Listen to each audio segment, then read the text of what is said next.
So, hi everyone. Welcome to a new series of videos and interactions with case studies. So these are clients who I've given the opportunity to come and have some massage, and equally I'm then going to use the content to educate you and to inform you about benefits to do with the massage that I do, and to start with a really basic understanding of holistic therapy and theory, and then start to apply that to the body and how it affects mental health, emotional state, physical performance, recovery, flexibility, basically anything you would go to see a massage therapist for. And some things that you might not go and see a therapist for because you might think, well, can my therapist really help with that? Okay, and the answer is you probably find the answer is yes. Okay, so my client here has had treatments with me before. So there'll be certain elements of what I'll describe that he's familiar with. Don't worry if it takes you a little while to get your head around certain stuff. Just kind of persevere with it and see what happens. Okay. So where I want to start then is the very beginnings of what does holistic mean, and that's not like, oh, it's just a word, and if I give you a description you'll understand it. It's more like, when I tell you what holistic means, it will actually change how your body feels and how your mind feels. Okay? So let me explain it this way. Holistic is looking at the whole of you and the whole of your life around you as two different things. It's almost like a ball inside of a massive balloon. Okay? And the balloon is your life, and you are the ball, right? But you're just shaped into arms and legs and a head and stuff like that, right? And the idea is that whatever's happening within you, like in your muscles, in your emotions, in your thoughts, in your actions that you're trying to use to move forward and be successful, be happy, all that kind of stuff. All that stuff's what's within you. And then what's around you in the balloon is the interactions you have with other people, so conversations you have, the actions that you take and how they affect other people, the stuff that life throws at you that you're not expecting, and the stuff that you plan that goes according to plan. All that stuff's in the balloon outside of you, right? Yeah. So holistic means that none of those things can be taken independently. So you can't just go, oh, my knee is hurting and that's nothing to do with what I did outside. It's nothing to do with my thoughts, or it's nothing to do with my worries or my anxieties. It's actually all connected. Yeah. Now that can make it seem really complicated, but in fact there are key thoughts or emotions or actions that, once we understand them, are normally the reason why our body's not functioning the way it is, or it's not relaxing straight away, or and there's certain key concepts equally that my clients will bring to me, and they'll say, Ben, I'm doing this, and I'll go, well, if you do that, this is what's likely to happen to your body. This is what's likely to happen to your muscles. This is what's probably going to happen to your thoughts. And if you stop doing that all the time, like you do it sometimes, not all the time, we pick the times when you do it, then you'll find these are the results that you get, these are the advantages you'll find, like that, right? And so in lots of my content, I will just pick out a thought and emotion and a particular part of the body and just put them all together. Yeah. But there is a real structure to it. But right now, I want you to consider that whatever you're feeling right now lying there, it's because of what's happened, past tense, what's happening right now in this room, and equally what it may happen in the future, right? Like any one of those three things, you can kind of factor in, right? Yeah. And in recognizing that, you then suddenly start to go, oh, I'm actually spending way too much time thinking about the past, or I'm spending way too much time worrying about the future, and if I realize that and just stop it, then my body relaxes, it changes. But if I know which part of the past, present, or future I am focused on, I'll give you an example, and I will use something you told me to do that, then I can actually switch off particular parts of my body, right? So an example is, your legs respond to where you are in space. So you could say where you are on a football pitch, or where you are in your house, like that, and how you were going to get from there to where you were going to go next. Okay? But they also respond to where you've been and how easy or difficult the journey was to get from there to where you are now. Yeah. Okay, so the lower part of your legs then relates to things like time, right? Yeah. And if you're on a timeline, like you are, I know you are, right? Yeah. Like you've got to be somewhere at a particular time, your mind will have that go, like just ticking in the back of your head, like, got to make sure this doesn't take too long, got to make, like, and there's when there's a little bit of time sensitivity, this part of your body becomes sensitive, right? But the moment you know that I've got my watch right over there and I'm watching the time and I'm gonna be finishing way before we need to finish, so you don't have to have your concern on it, there's an opportunity for that part of your body to relax. But added to that, there will be whatever habit you have about wanting to be on time, about not being late. So if you're the kind of person who goes, I hate being late, or this particular thing's really important to me and I've got to be there early, or whatever, definitely. that will add into this. So part of you's now trying to relax from the time pressure and just trying to be here and enjoy what's happening. Another part of you's going, yeah, but you don't understand, I really hate being late. Yeah. So if there's any possibility of it, That I'm is just going to keep myself slightly alert. Do you get that? Yeah. And so when you recognise that that's you, but I'm going to adjust your head support so I can see you on head a little bit. Just lift your head up and just tell me, is that better? Yeah, that's Yeah, much better. cool, excellent. So then you can feel, then what I'm describing is a little bit of a conflict, like two parts of you pulling in slightly different directions. And when that happens, muscles will pull, and other muscles will pull in the opposite direction, and you kind of get this standoff. Yeah. You get it in the calves and tibialis anterior, you get it in the quads and the hamstrings, you get it on the adductors and the abductors. You get it anywhere in the body where you're just torn in between two mindsets. Does that make sense? Yeah. Yeah. And so if you then go, how often am I in two minds and I'm contradicted and I'm like, and you can literally then feel in your whole body, which muscles, front and back, left and right, above and below a joint, are pulling in different directions. You can then start to switch them off. Yeah. Yeah.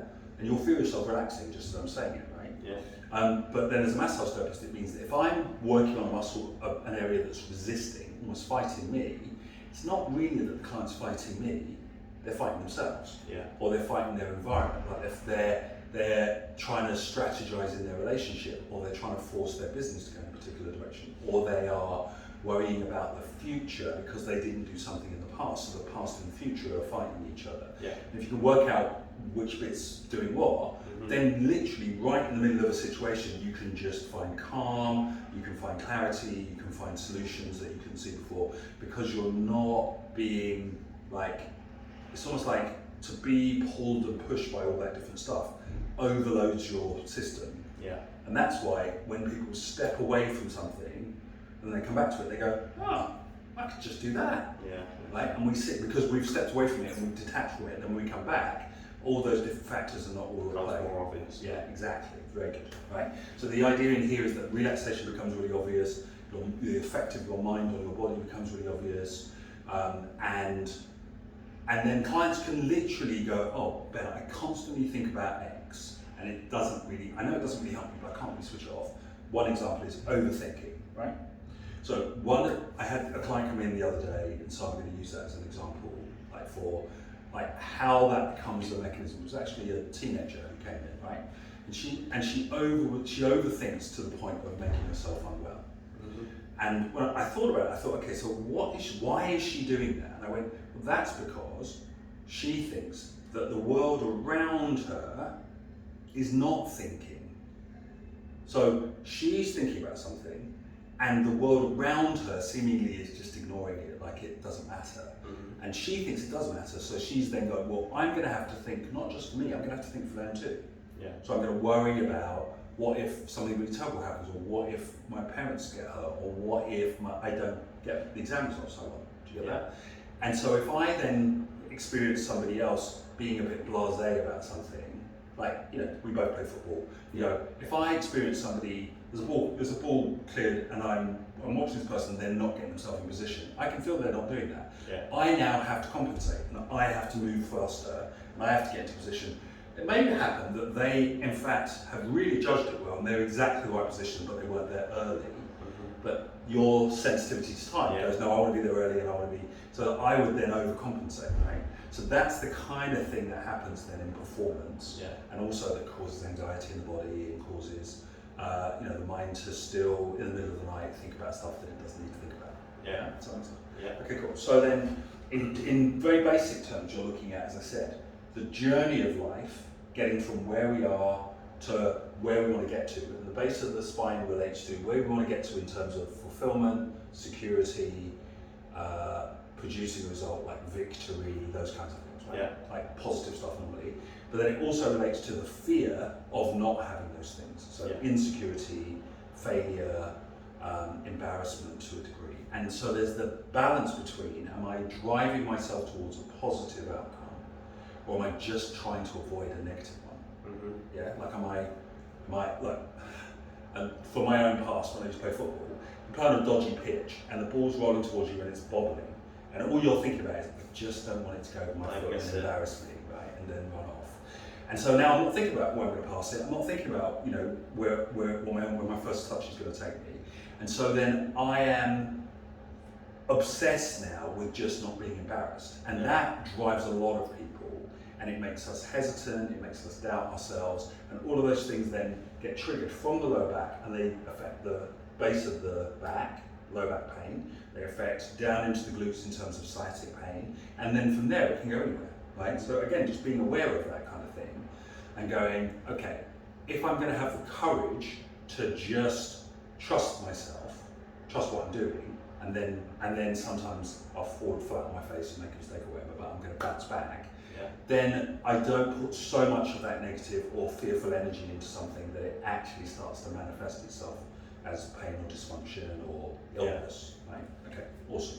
So the key areas of what I want to do today, actually first of all let me ask you a question.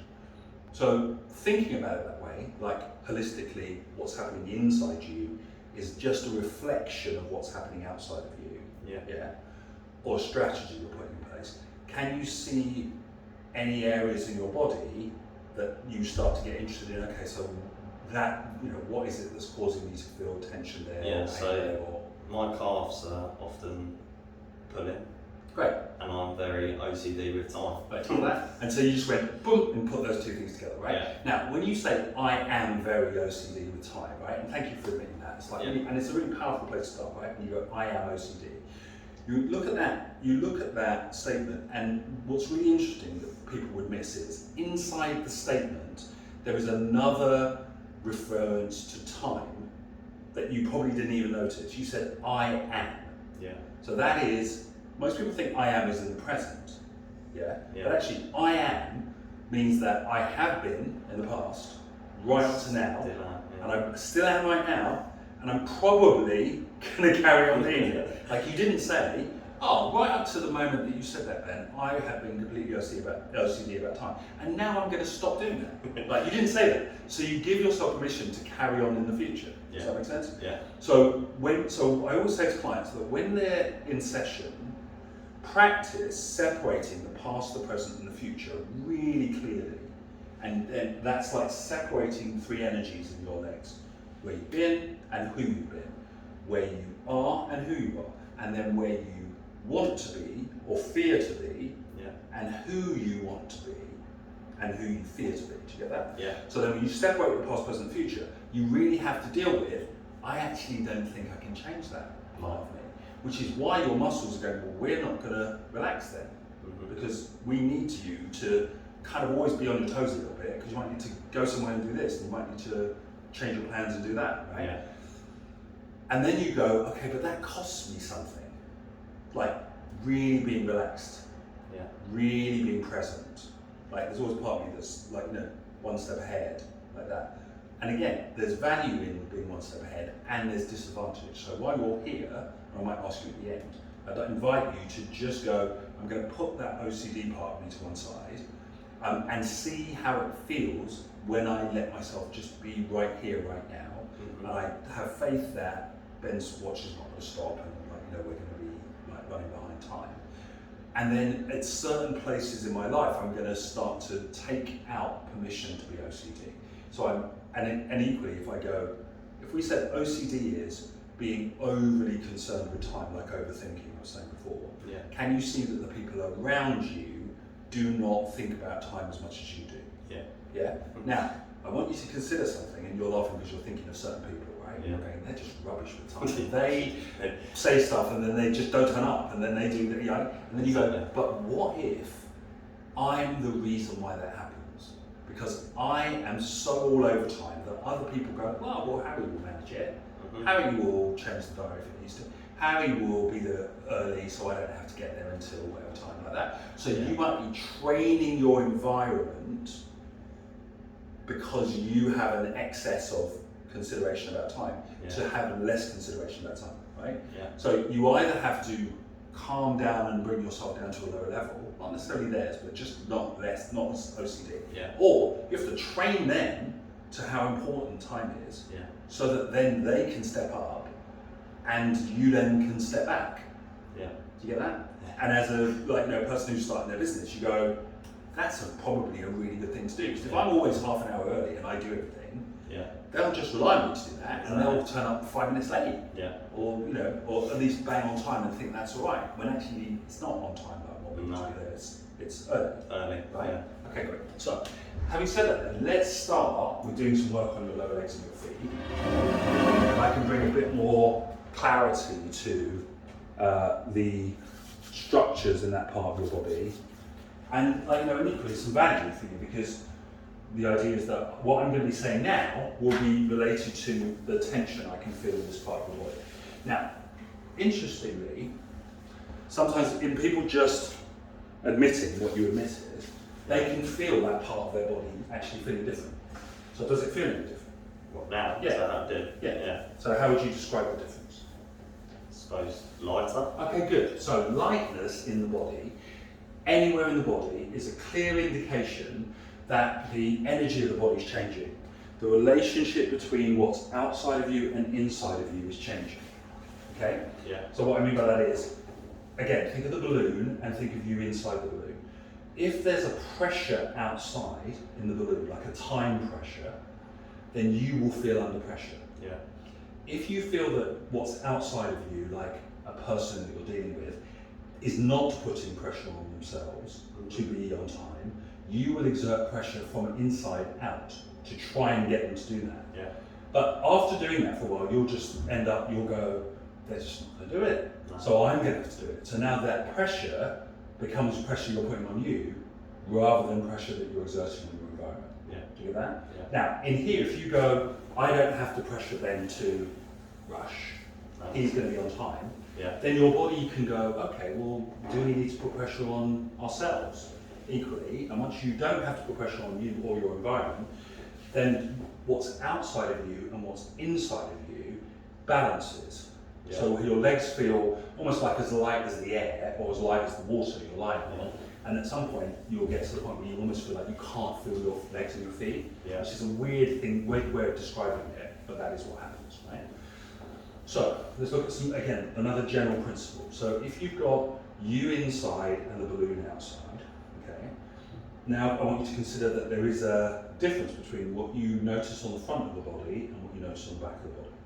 Yeah. One of the great things about this massage is that we can work both at the same time, so you can feel the balance between the two. Yeah. But in general terms, the front of your body relates to how you interact with your environment, and the back of your body relates to how you engage with yourself. Okay? So this bit will be about your concerns about time, your time. Yeah. Planning, preparation, rushing, patience, tolerance, anything that includes an element of time. Yeah. So if I said to you, can you see how patience and tolerance include a certain amount of time, like sensitivity, right? Great. So some people go, well, how's patience related to time like that? You go, no, what it means is you're waiting, and you're waiting longer than you think you should. So it's time wasted. You get that, exactly, right? So if you're too patient, then and a lot of people who are time sensitive are also too patient, right? Because they're sensitive to time, they know that at any point they can just go, why are you taking so long to do that? So then they have to kind of calm themselves down, right? Yeah. And they find themselves, instead of saying that they're anxious or concerned or whatever, right at the time they should, they wait, they delay. And you notice what happens with your right leg just relaxed a little bit. Yeah. Because you're like, Yeah, I do that. And then your body go, oh, and I don't need to do that right now. I do So just go, the moment that I start to feel like something's going off in terms of time, I say something. Yeah. And it's like when I play football, I go, pass the ball to somebody, I go, loads of time. Yeah. Or I'll go, man on. Or I'll go, like, set. Like they've got one touch. Yeah. Which then means that they know how much time they've got. Yeah. If I haven't, but if I know they're the kind of person who checks their shoulders all the time, I don't have to do that. No, exactly. Right? So, and that means they're taking responsibility for their space and time. I don't have to. Yeah. Or there are times when you'll do that for me, or I'll do that for you. Yeah. That's a team, right? So again, in the lower legs and the feet, you then go, oh, if I am too sensitive to time, it will let other people be less so. Then my sensitivity to time now becomes something that is sabotaging me. Do you hear that? Self-sabotage in the here is held in the back of the knees. Okay? Right. So it's the part of us that in trying to achieve a result actually causes us a problem. Yeah. Right? And that can happen in lots of different ways, but just here, this is about the connection between time and space. Yeah. So if you then go, do I know that there's a part of me that can sabotage me? Yeah. You then go, oh, okay, fine. So rather than pretending that doesn't exist, or worrying that it's going to switch on at exactly the worst possible time, which is, I'm time sensitive as well, right? Yeah. And I manage it. And I used to have this thing where I would wake up in the morning, I wouldn't set my alarm, because I would go, well, I can manage time myself, so I wouldn't set my alarm. Right. And then I'd wake up early, an hour before I needed to get up, and I'd go, I'll just snooze for a bit, and I close my eyes, and when I open them again, an hour had gone. Yeah. And I'd now be rushing. Yeah. And so then I went, oh, I'm actually sabotaging myself to do that. So Yeah. what I'm now going to do is I'm just going to set an alarm all the time. Yeah. Yeah. Exactly. And the moment I did that, I noticed that this part of my body was much more relaxed because I wasn't giving any room for myself to sabotage myself. Yeah. You get that? Yeah. So if you then go, oh, where do I know that I've got certain sensitivities, know that I've got certain ways that I like things to be, but I still allow them to not be that way, right? Mhm. Then you're now sabotaging yourself, right? Right. And rather than, so self-sabotage is held in the back of the knee because that's your relationship to yourself, Yeah. right? Your knees are about how you deal with obstacles, like getting over a hurdle, you need Yeah. your knees for that, or how you get round an obstacle or step into an opportunity. Yeah. So there's two sides to it. So if you're sabotaging yourself, you're the obstacle. Okay. Make sense? Yeah. Great. And then you go, and by the way, you have to remember this because I'm going to send you the recording. Right? So that's one of the things I do with my clients is I send them their audio so they can listen back to it. And I go, oh, there is a part of me that might be sabotaging me. I can just look for what it is. Instead of going, I don't do that. I never do that. How dare somebody accuse me of, like, making myself have to take 2 steps forward and 1 back, Yeah. like that. Like, I go and choose to work for somebody, right, who is completely insensitive about time, Yeah. and then wonder why I'm constantly on edge all the time. Yeah. Do you know what I mean? Or I get into a relationship with somebody who is quite happy to go, I'll be there at 4 and then just rock up at 5, Yeah. right? And then I don't tell them on the first date that that's inappropriate. Yeah. So then I have to pretend to be all nice about it, and then 2 years into the relationship, we have a massive argument. Exactly, right? So that's me sabotaging things, and that's not dealing with them at the appropriate time, exactly when there is to deal with them. When you recognise that part of you, even in the middle of a massage, you go, oh, now I've got some ways forward, I can do something about it, I can have that conversation, I could stop doing that thing, I could set my alarm, I could write to-dos list, I could, because we have, one of the things I do with my clients is I'll go, how many different ways are there for you to ensure that you get from where you are to where you want to get to on time in an appropriate way, right? Yeah. Like you could write a to-do list, you could set an alarm, Yeah. you could ask someone to come with you, if your commitment is to be fit, get someone to be a gym buddy, Yeah. and then you go, oh, I've got about half a dozen different ways to give myself more confidence that I will arrive at where I want to get to, right? Yeah. But I'm not using them. Right. So now you go, if I'm not using them, I'm actually sabotaging myself, Yeah. right? And that's where my legs are going to be tense, because my legs will be, do you really want to get there?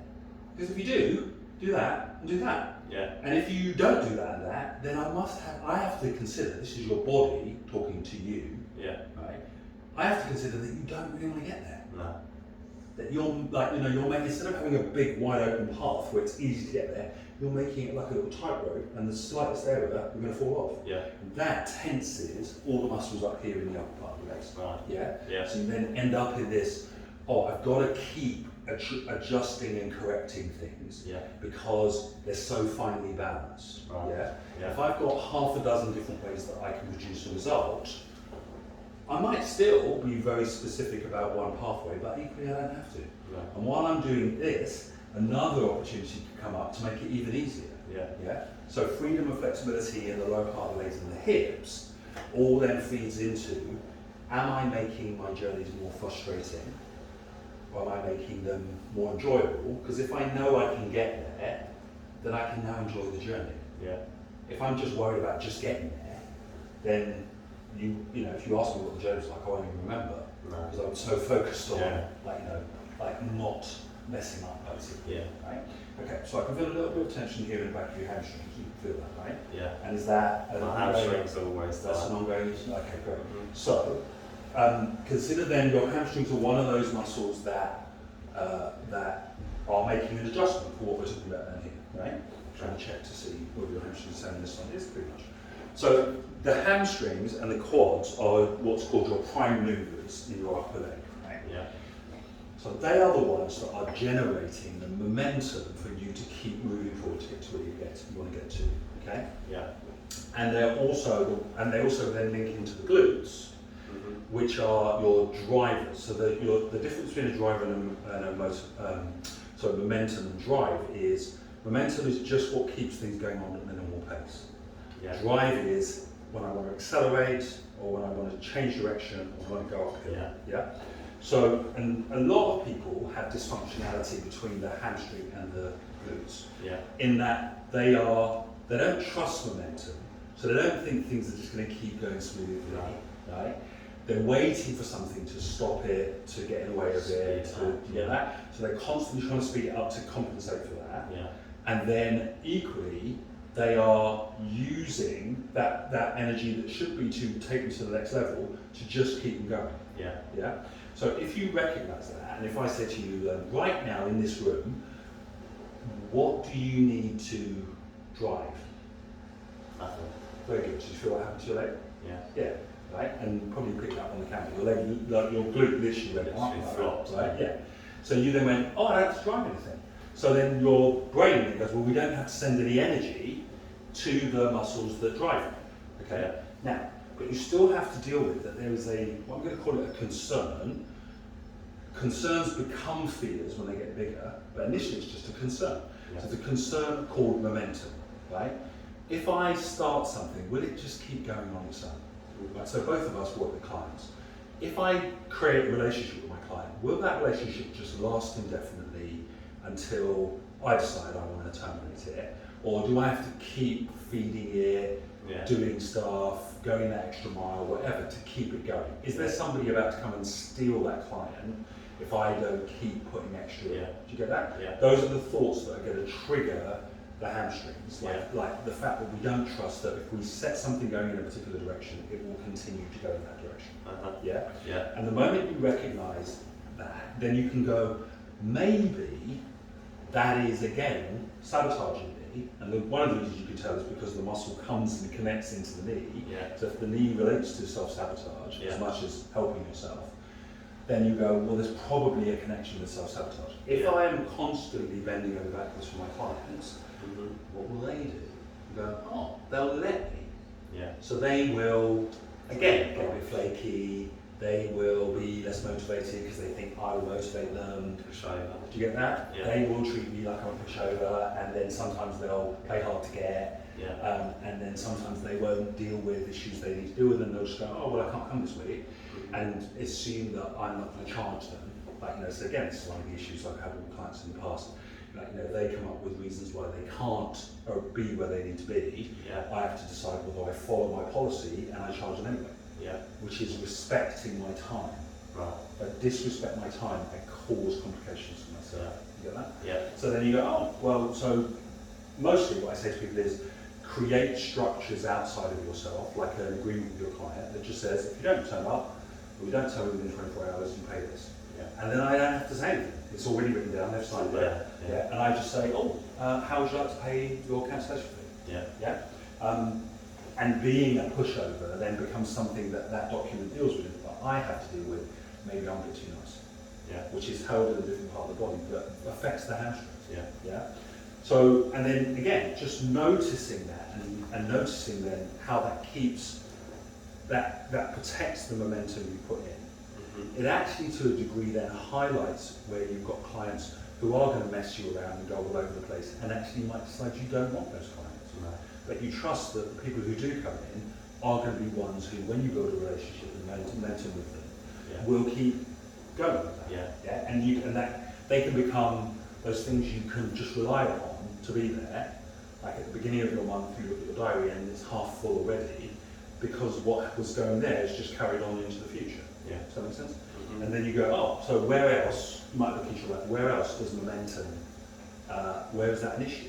Yeah. Where else do I find myself feeling like I'm pushing a big ball uphill, and the moment I stop pushing it, it goes backwards or stops, right?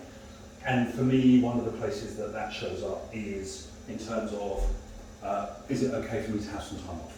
Yeah. Like, you know, like if I have a holiday, my business is not going to be generating itself. So, so that makes me afraid to step away from what I'm doing. Yeah. Same with me. And then you go, but if I don't have a holiday, then I start to resent going. And then equally, bizarrely, because what's happening within me reflects on what's happening around me, right? If I'm sensitive to going on holiday, when my clients go on holiday, that will mess with my experience of my business. So I go, my clients are going on holiday. I've got all this spare time, what am I going to do? I've got to fill it with something, rather than I'll just take the time off. And I start to get anxious, I start to feel like I don't have enough business, and that again feeds into this part of my body. So you'll actually be able to feel when those thought processes come up. You'll be able to feel, oh, my hamstring feels a bit tight, or my hips feel a bit like locked, because there is the time of the year where people will go on holiday, right? It happens every year. So I go, why do I not have a strategy in place already to deal with it? Like I'm going to take August off. Or I'm going to go work for somebody in August for a set amount of money, don't have to think about anything else, shut my business down so that then the demand will build up, right? And then when I go back into it, people will be like, oh, we haven't seen you for ages, we want to see you, blah, blah, blah. But that, and again, that's creating a strategy that deals with something that you know is going to show up on your journey, rather than just wait till it's there, and then you're like, okay, what do I do now? Like taking that step back. So then, and that's interesting you said that, because the other thing that hamstrings relate to is an unwillingness to take a step back. Right? Like taking a step back allows you to see a wider perspective, but mostly when we're constantly in fear of momentum stopping, you have to keep going. Like it's like a shark has to keep swimming, otherwise we're going to drown, right? So then we go, can't stop, can't step back. And actually with my clients in here, this is when they get to stop and take a step back and reflect and look at the bigger picture. So they have to make sure that they get so much value from sessions that it makes sense for them once a week or once every 2 weeks or whenever it is to actually stop and take a step back and go, oh, if I take a step back and go that way, I can put this in place, or I can manage my business rather than firefight. And that's a different mindset. It's like recognizing that the taking a step back is not just a break because you're burning out doing so much. It's actually that's when I get to direct my business. So I'm working in my business, so I'm managing my staff or whatever it is, and then I take a step back and I direct my business. And it's more like a step up. Actually, I get people to think of it as, I go above my business and I look down and I go, oh, yeah, that's coming up, so we'll put that in place. And this is working fine, so we won't change anything. And then this, right over there, 6 months' time, this is going to happen, so we'll put something in place now. Do you know that? And that brings a whole different level of clarity to the fact that I am here and I'm going to get to here. So your legs are completely relaxed in a different way. the journey's much more enjoyable, Mhm. and the knock-on effect from the legs into other parts of the body is much less. Yeah. Get that? Now, Yeah. self-sabotage still happens from time to time. I put my keys under a jacket and then I can't find them for 5 minutes. But it's not that kind of thing that becomes so emotionally debilitating that you freak out and then, like, some people just go back to bed, Yeah. wipe the whole day off, like Yeah. that, right? You go, oh yeah, I sabotage myself. The moment you do that, you can retrace your steps, Yeah. and then you go, oh yeah, where did I oh right, okay. And then you find yourself looking where you need to look rather than Yeah. where you normally look. Yeah. Does that make sense? Yeah. Okay, cool. Yeah. So, if you're gonna use 3 words to describe how your legs feel as a result of what we've just spoken about, how would you describe the feeling in your legs? Light. Great. I don't know, like, not cold, but Like a warmth. yeah. You're on warm water. Just a weird sensation. Does it feel tingly? Yeah. Right, good. Now, often the first time that people have to use the word tingly to describe their legs, they're like, that sounds a bit odd, so I don't know if I can use that word. But I know that that's one of the things that happens. And why it happens is the energy in your body holds itself in a particular place because it thinks that's where it's going to need to be used. Yeah. Yeah. The moment that we start freeing stuff up, like, oh, you may not be so time sensitive or so pressured, and you may not be so worried about sabotaging yourself, and you may not be so connected to, or so nervous about stepping back, taking your foot off the accelerator, and then looking at other options. Then the body goes, oh, well, then we don't have to hold energy there for what we're going to do tomorrow or the next day or whatever. So it starts to move energy around. Yeah. And you literally start to feel your toes might tingle, even though I haven't massaged them. You might feel it, the upper part of your body relaxing. So often my clients will come and have sessions and they'll just have one part of the body or another part of the body massage. I try to encourage them to have a holistic treatment, so to have the whole body, at least the first time. But you can affect the lower part of the body by working on the upper part. And you can affect the upper part of the body by working on the lower part. Yeah. So, and that's also a postural thing. So, for example, from here, I'm going to do some work on your shoulders now, and then hopefully this won't be the only time I work with you. So, we can do some more stuff like this. Yeah. Your shoulders and your arms, right, relate to your work ethic. Yeah. Okay. So your work ethic is how hard you work. Yeah. Right? Specifically, like how much pressure you put on yourself and how much you actually do. And then it also relates to, if you look at the shoulder girdle, how much I give and how much I expect to get back. Right. Okay? Now, for most people, giving and getting back is a time-based thing. So I have to give before I get back. Yeah. Right? That's not true, by the way. Like, you can set up a business where everyone pays you first and then you go and do stuff, right? But for most people, giving is first and then the getting back is second. Yeah. So then it normally we experience that I have to give more to expect to get more. Yeah. Okay? So in this room right now, those rules are completely irrelevant, right? So you don't have to give anything. Right. You just being here is adequate, right? Yeah. And you will get a huge amount in terms of understanding yourself, in terms of just physically being relaxed, in terms of being able to let go of tension. So, but that will challenge your normal work ethic, okay? So if I said to you, do you consider yourself to be a hard worker? Yeah. Yeah, you do, right? Yeah. Almost like, if it's a bit easy, you'll feel a particular way, or you have Yeah. certain thoughts, right? And then normally, if I tell you, the emotions that are held in this part of the body, which is connected to work ethic, are guilt, Yeah. right? And almost regret, like, oh, I wish I put more effort in, right? Even though how much work you put in and the consequences afterwards may not be related at all, Yeah. right? There's still a part of us that will go, oh, if I'd worked harder, maybe, if I'd have given more, then maybe, like that, right? So guilt and regret's held in this part of the body, and equally, feeling uncomfortable, like putting pressure on yourself, or being overly judgmental, is all held in this part of the body, right? Yeah. So you then go, oh, okay, so right now, in here, I can practice something that I don't normally do outside, which is, I can do nothing physically, Yeah. right? Ben's saying I don't even really have to think, but I am going to do a bit, right? But I can do nothing, and I can get loads, Yeah. right? So I want you to now close your eyes, and for the next minute or two, I want you to just be focused on that. Like every breath you're taking, you are breathing in all of the education, all of the relaxation, all of the clarifying why your body's doing what it's doing. You're breathing that into your body and you're giving nothing back for it. And you're not feeling uncomfortable, right? Because that was the agreement that we made. I have your body and I film you, and then loads of people get value out of that and you get value out of that. So it's actually a win-win situation.